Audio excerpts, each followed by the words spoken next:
Բարև ձեզ, Ստեփան Գրիգորյան YouTube-յան ալիքի մասնակիցներ։ Ողջունում եմ ձեզ բոլորիդ, այսօր նոյեմբերի 13-ն է։ Մենք շարունակում ենք մեր աշխատանքը։ Այսօր ես կբերեմ օրինակներ, ոնց են տանում հիբրիդային պատերազմը Հայաստանի դեմ։ Այսօրվա Հայաստանի կառավարության դեմ եւ ներքին խաղացողներ եւ դրսի ու բավական սինխրոն են գործում։ Մի մասը օրինակների մենք ձեզ այդ վերջի ժամանակներս քննարկել ենք, մեր նախկին իշխանությունների հետ կապված հայտարարություններ, սինխրոն հայտարարություններ Ջեյխուն Բայրամովի հայտարարությունների հետ, Ջեյխուն Բայրամովը Ադրբեջանի արտգործնախարար, բայց շարունակում է այդ process-ը։ Հայաստանը գտնվում է հիբրիդային հարձակումների տակ վերջի ժամանակներս։ Ու կուժեղանան հասկանալի պատճառներով Հայաստանում պլանավորվում է անցկացնել մյուս տարվա հունիսին ազգային ժողովի ընտրություններ, պարզա ստեղ շահեր ունեն ոչ միայն մեր քաղաքացիները, որոնք պետք է ընտրություն կատարեն, ում են ուղարկում ազգային ժողով, նաև շահեր ունեն Ադրբեջանը, Ռուսաստանը, Թուրքիան, այլ խաղացողներ, ու մենք այսօր էլ տեսնում ենք այս բախումը շահերի Հայաստանի շուրջ։ Օրինակ, այն հայտարարությունը, որը արեց Թուրքիայի տրանսպորտի նախարարը, որի մասին մի քիչ ավելի ուշ կասեմ, ակնհայտ ցույց է տալիս դա։ Այն հայտարարությունը, որը արեց Պեսկովը, Վլադիմիր Պուտինի պրեսկարտուղարը, երեք դրա վկայությունն է։ Ուրեմն այսօր ունենք քննարկելու կարևորագույն հարցեր, ինչ է նշանակում հիբրիդային պատերազմ ու ոնց է դա վարվում Հայաստանի դեմ հենց այսօր։ Որ մենք զինվենք օբյեկտիվ ինֆորմացիայով ու հասկանանք ինչ անենք նույն ընտրությունների process-ում, նախընտրական արշավի process-ում, այս կես տարվա ընթացքում մինչև ընտրությունները ազգային ժողովի մյուս տարվա հունիսի 2026 թվականին։ Շատ հետաքրքիր process է գնում այն ռազմական ինքնաթիռի, որը կործանվեց, վթարի ենթարկվեց Վրաստանում ու որը Ադրբեջանից գնում էր դեպի Թուրքիա, այդ ռազմական բեռնատար ինքնաթիռը թուրքական ինքնաթիռ է ու Թուրքիան պարզ է, պետք է ուշադիր հետևի, ինչ է կատարվում, Թուրքիան իր մասնագետներ ուղարկեց Վրաստան, Վրաստանի հետ համագործակցում է, բայց Էրդողանի շագրգռվածությունը այդ հարցում այդքան ուժեղ է, որ զրում է, որ ինչ որ լուրջ բաներ տեղափոխում էին այս ինքնաթիռով, քանի որ ոչ միայն զոհվեցին 20 մասնագետներ, զինվորականներ այս ինքնաթիռում, նաև այնտեղ շատեր ռազմատեխնիկան շատ կարևոր կապված ամենաժամանակակից զենքերի հետ, դա հիմա պարզ է, դրա մասին կխոսենք։ Այդ ինչի հետ է կապված, որ այնպես կպած Էրդողանը օրը 4-5 անգամ այդ թեմայից խոսում է, մինչդեռ Թուրքիան մեծ երկիր է ու կործանումը մի ինքնաթիռի ու էտել երբ որ քանակը մարդկանց բավական փոքր էր, այդպես մի թեմա չի, որ նախագահ Թուրքիայի օրը 5 անգամ հայտարարություններ անի։ Ինչ է դա նշանակում։ Նիկոլ Փաշինյանը նաև խոսաց դրա մասին, որ այս Թրամփ ուղի ծրագիրը երբ է սկսելու աշխատել։ Մի քանի ուշագրավ հայտարարություններ արեց Նիկոլ Փաշինյանը երեք ազգային ժողովում։ Իդեպ շատ ու շատ պատասխաններ, որոնք անում էր երեք Նիկոլ Փաշինյանը կառավարության անունից եւ այլ կառավարության անդամները այս կառավարության ժամին ազգային ժողովում ցույց են տալիս, որ իրանք ստիպված են պաշտպանվելու այս հիբրիդային պայքարի մեթոդներից, այդ ստերի տարածումից։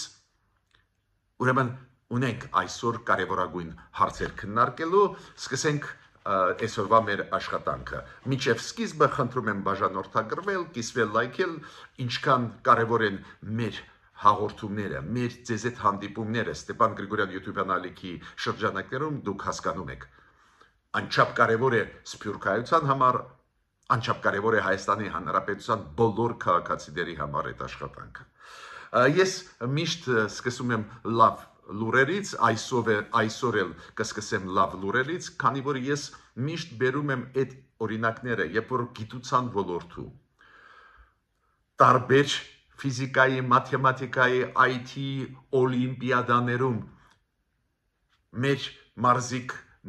մարզիկների մեծ հաջողությունների մասին ցույց տալու ձեզ, որ մենք ապագա ունենք, մեր երիտասարդ սերունդը եւ գիտությունով զբաղվող, եւ IT ոլորտով, եւ սպորտսմենները, մարզիկները շատ մեծ հաջողությունների հասնում են, ուրեմն մենք ունենք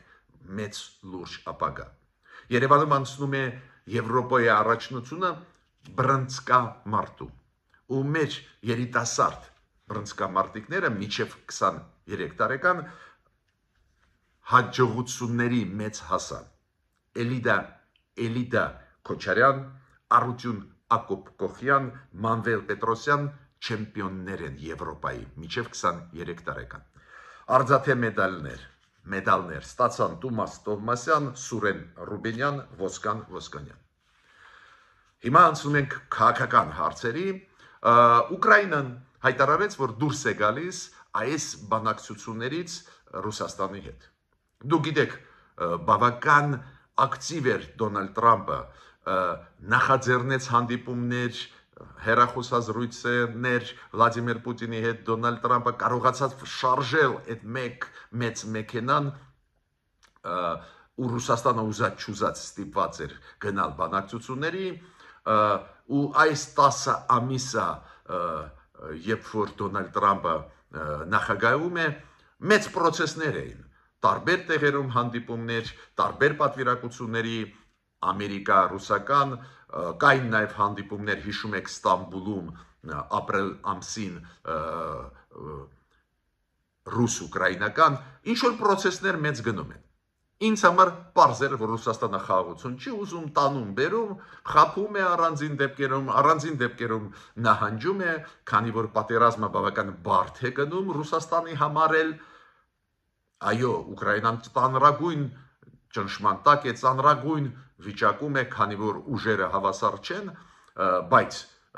Ռուսաստանին էլ այս պատերազմը տրվում է շատ դաժան ձևով, շատ դժվար։ Ռուսաստանն էլ ունի լրջագույն կորուստներ, դա է պատճառը, որ առանձին դեպքերում Ռուսաստանը համաձայնվում են բանակցությունների, Տրամպի հետ, Տրամպի թիմի հետ, հետո Ուկրաինայի հետ, բայց ռեալ Ռուսաստանը չի ուզում խաղաղություն։ Ռուսաստանը ուզում է ամբողջ Ուկրաինան վերահսկել, կոնտրոլի տակ վերցնել։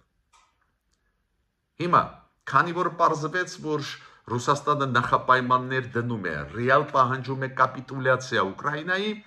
եւ Տրամպը չեղյալ համարեց հանդիպումը պլանավորվող Բուդապեշտում, եւ հիմա Ուկրաինան հայտարարեց, որ բանակցային process-ից դուրս են գալիս, անիմաստ է դա։ Ինչ է ուզում Ռուսաստանը, բոլորդ գիտեք, Ռուսաստանը ասում է Ուկրաինան չպետք է մտնի ՆԱՏՕ, Ռուսաստանը ասում է պետք է զինաթափվի Ուկրաինան, Ռուսաստանը ասում է, որ այն 4 շրջանները գումարած Ղրիմը, որ պետք է Ուկրաինան ճանաչի ու աշխարհը որպես անբաժանելի մաս Ռուսաստանի, էլի լիք անհեթեթ պահանջներ։ Պարզ է, որ Ուկրաինան էլ ոչ միայն Դոնալդ Տրամպը, Ուկրաինան էլ դուրս եկան այս process-ից, ու ինչ կան հասկանում եմ, Միացյալ Նահանգները Եվրոպան կուժեղացնեն սանկցիոն քաղաքականությունը Ռուսաստանի դեմ։ Շատ հետաքրքիր միջադեպ եղավ 3 ազգային ժողովում։ Դուք գիտեք, հիմա ոչ միայն 3 կարևոր ժամ էր, կառավարության ժամ ազգային ժողովում, երբ որ վարչապետը, նախարարները պատասխանում են ազգային ժողովի պատգամավորների հարցերին, դուք գիտեք այդ ֆորմատը, սահմանադրությունում ֆիքսված, շատ կարևոր, ոչ միայն այդ ժամն էր կառավարության, կարևոր էր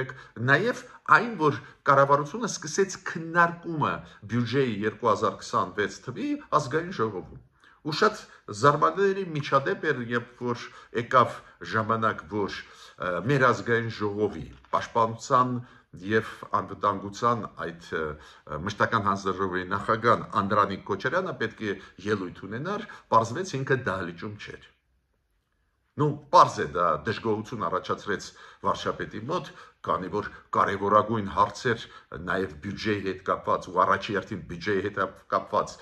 պետք է զեկույց լսեին կառավարության կողմից, հետո զեկույց լսնեին համապատասխան հանձնաժողովից, ազգային ժողովի, հետո պետք է որոշում ընդունվի ու ռազմական բյուջեի,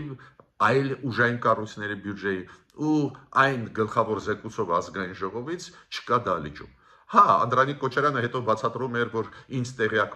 չպայեցին, բայց ես ուզում եմ հիշեցնել բոլոր մեր պատգամավորների ազգային ժողովի։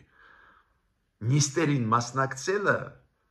ձեր պարտականությունն է։ Էդ էլ երբ որ բյուջեի հարցն է քննարկում, գլխավոր հարցը պետության համար։ Ձեր պարտավորությունն է դահլիճում նստել, այլ ոչ թե դա ինչ որ ազգային ժողովի քարտուղարության պարտավորություն է ձեզ հրավիրել։ Այդ ձեր պարտավորությունն է նստել, եթե զեկույց կա, զեկուցել ժամանակին։ Ես դա հատուկ նշում եմ, քանի որ գիտեք, մեզ մոտ առանձին դեպքերում պատգամավորներից անհեթեթ բաներ է լսում, ու դա է պատճառը, որ մեր հասարակությունը պետք է իմանա։ Պատգամավորները պարտավոր են մասնակցել ազգային ժողովի նիստերին։ Հիմա նույնիսկ մոռանանք այս կոնկրետ դեպքը, բայց պատգամավորները պարտավոր են։ Այդ իրենց պարտավորությունը ոչ ոք չպետք է իրենց հրավիրի հատուկ նիստերին մասնակցելը։ Էդ էլ եթե ինչ որ ազգային ժողովի մշտական հանձնաժողովի նախագահ, որը պետք է զեկույցով հանդես գա իր լիազորությունների շրջանակներում իր հանձնաժողովի մշտական բյուջեի քննարկման ժամանակ։ Մյուսը, ես պետք է ասեմ, որ Պուտինը, դուք գիտեք, Ղազախստանի նախագահան պետական այցով է գտնվում Մոսկվայում, ինչքան գիտեմ այսօր ավարտվում է այդ իր այցելությունը Մոսկվա, պետական այցելությունը օֆիցիալ պետական այցելությունը Ռուսաստան, ու այդ հանդիպումների ժամանակ Պուտինը ասաց, որ ավանդական հանդիպումը ԱՊ երկրների ղեկավարների եւ ԵԱՏՄ-ի ղեկավարների կլինի Սանտ Պետերբուրգում դեկտեմբերի վերջերին։ Դուք գիտեք այդ ավանդույթը կա, ես պետք է ասեմ, որ այսօր էլ ասում եմ, դեռ շատ ժամանակ կա, բայց այսօր էլ ասում եմ, որ մեր ղեկավարը պետք է խուսափի գնալ Մոսկվա։ Տեսեք, մի փոքր կոնտակտ ունեցավ Ալիևը Պուտինի հետ Բիշկեկում, հետո Նիկոլ Փաշինյանը ստիպված էր գնալ Բիշկեկ, հետո էլի ինչ որ կոնտակտներ, ու ոնց խառնվեց իրավիճակը, քանի որ Ռուսաստանի ցանկությունը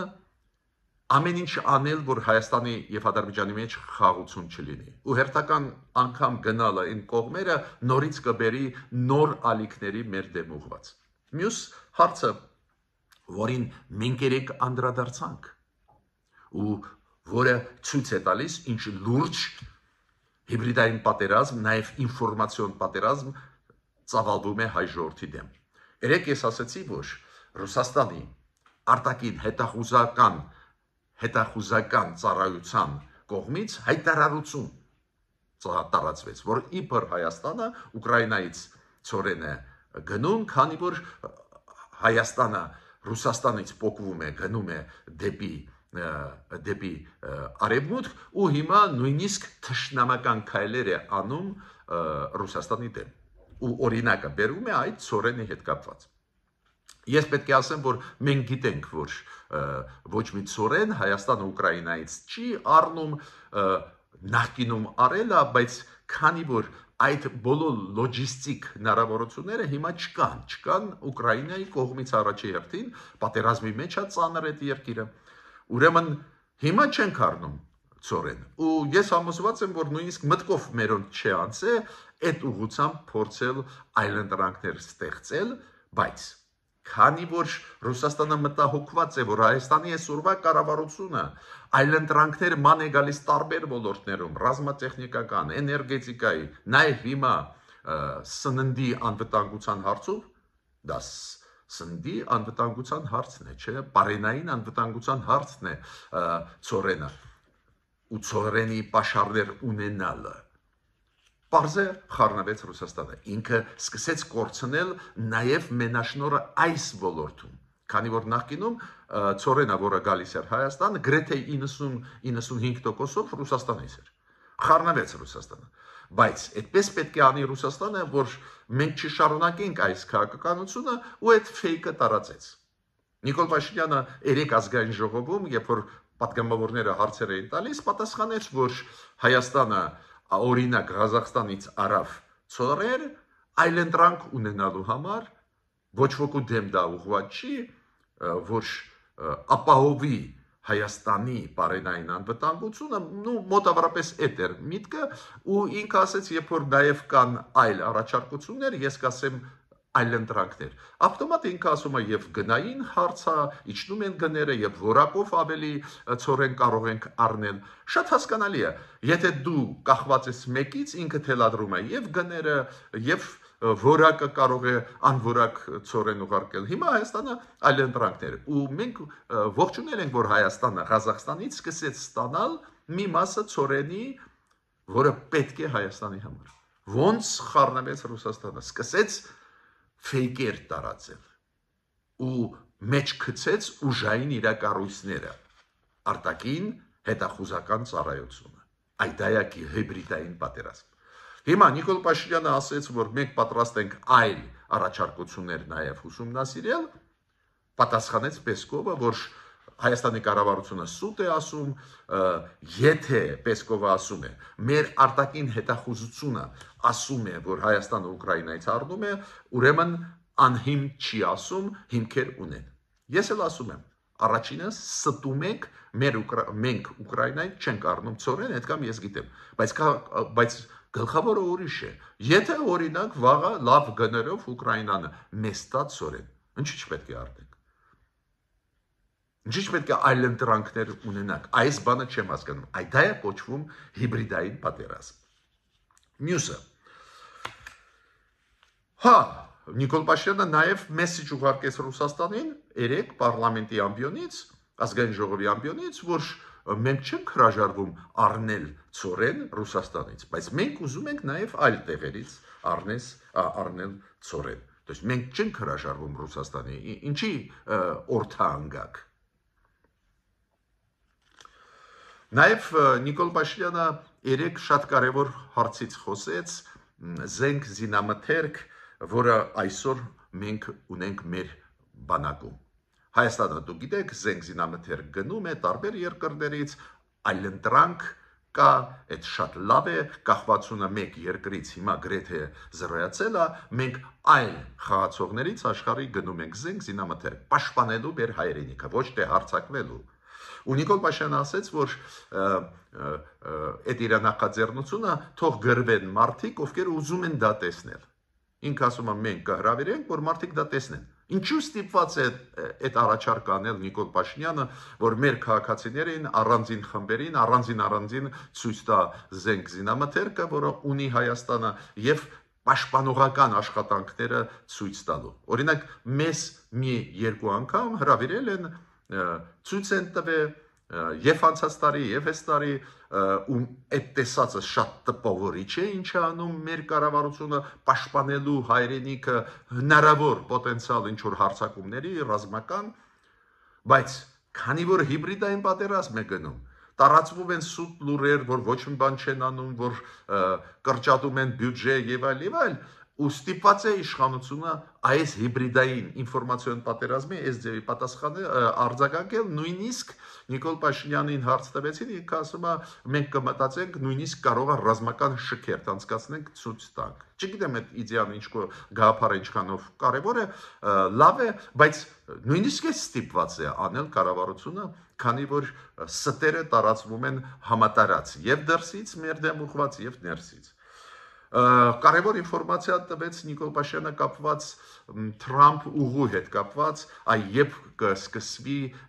այդ աշխատանքը վերականգնել Թրամփ այդ ուղին, ավելի ճիշտ Մեղրի երկաթգիծը։ Ու Նիկոլ Փաշինյանը ասեց, որ շատ հավանական է, որ հենց մյուս տարվա երկրորդ կեսից կսկսվեն հենց կոնկրետ ֆիզիկական աշխատանքները, շինարարական աշխատանքները։ Նիկոլ Փաշինյանը նաև ասեց, որ նեղ է տեղը, այնտեղ կարելի է միայն վերականգնել երկաթգիծը այդ մեղրիով, բայց ավելի հյուսիս, ավելի վերևոտ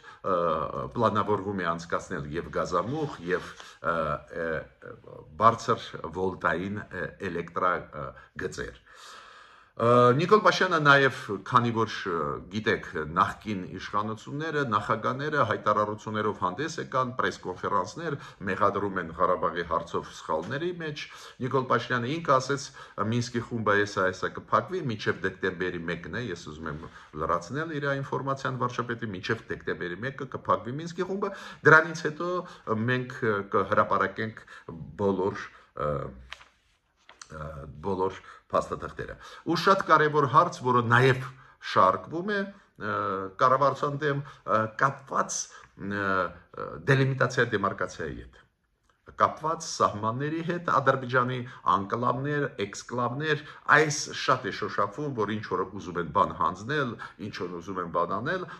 ուստեղ պարզ է հարցեր տվեցին եւ Նիկոլ Փաշինյանին եւ Հեր Գրիգորյանին, որը գիտեք,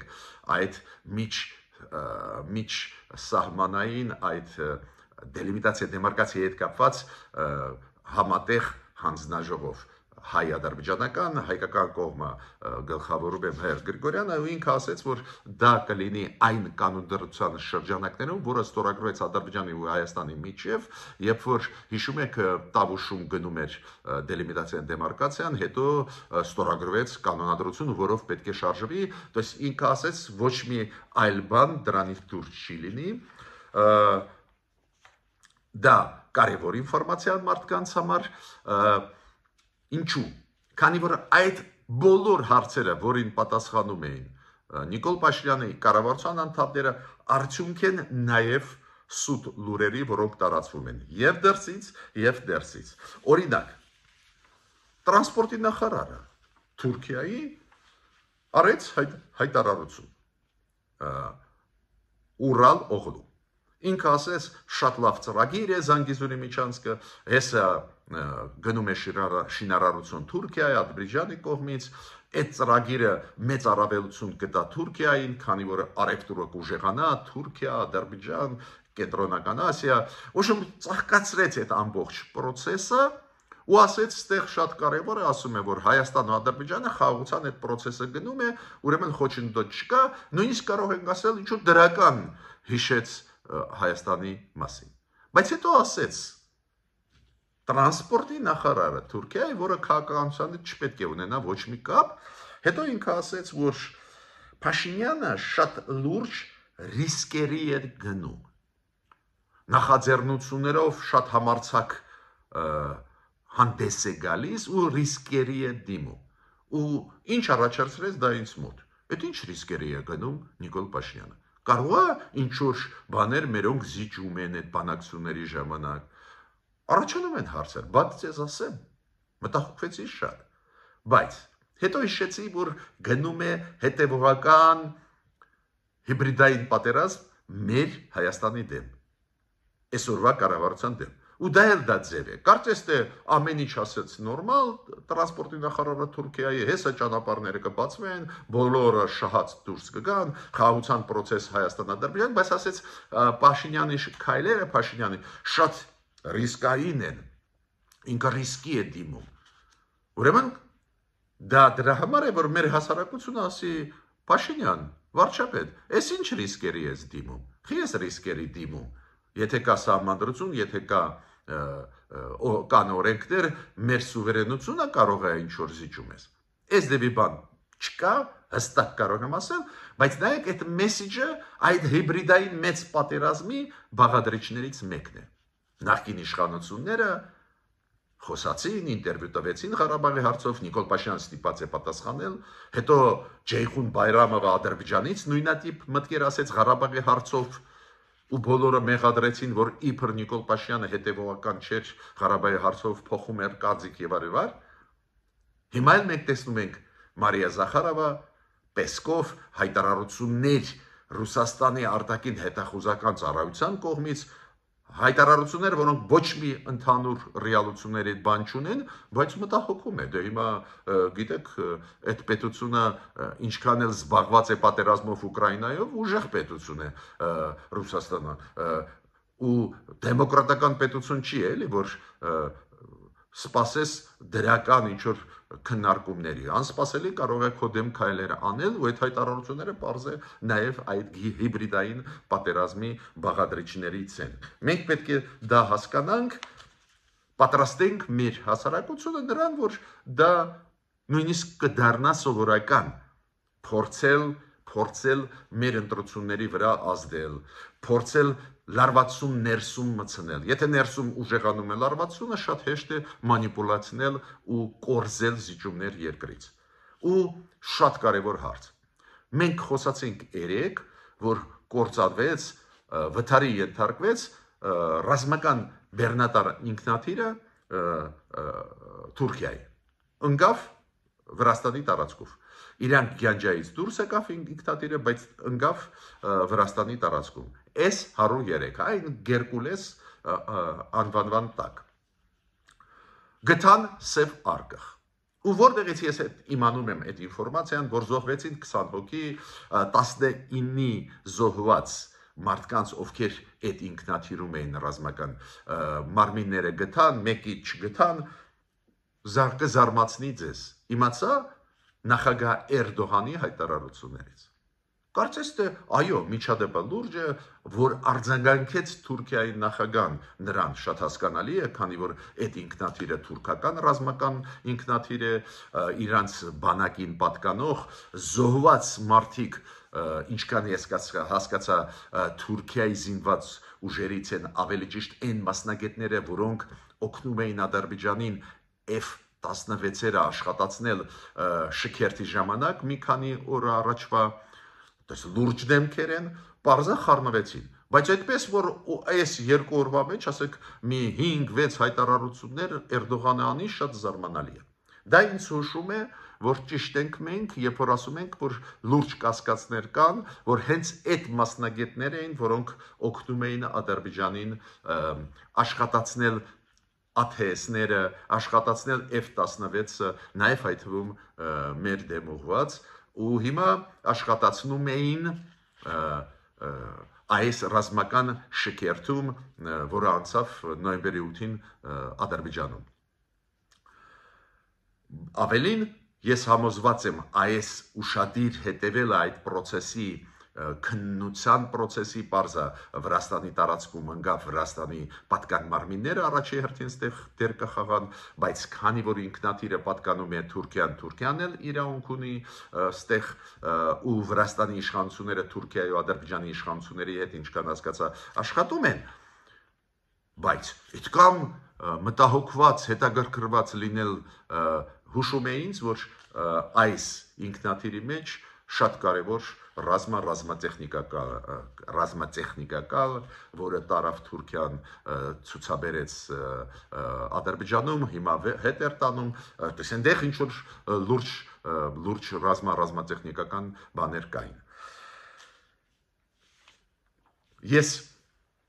ավարտեցի իմ այսօրվա ելույթը, մենք կշարունակենք ձեզ այդ մեր ակտիվ աշխատանքը, որը շատ ու շատ կարևոր է մեր հասարակության համար, Հայաստանի Հանրապետության քաղաքացիների համար, սփյուռքայության համար, քանի որ այդ ինֆորմացիան ստուգված վերստուգված է։ Ցանկացած քայլ մեր հարևանների պետք է ուսումնասիրենք։ Այո, պետք է ձգտենք խաղաղության ու ճիշտ ենք անում։ Բայց միաժամանակ այդ զարգացումները շատ բան են բացում մեզ համար։ Ու մենք դիմադրողականությունը դրանով կբարձրացնենք։ Մինչ նոր հանդիպումներ։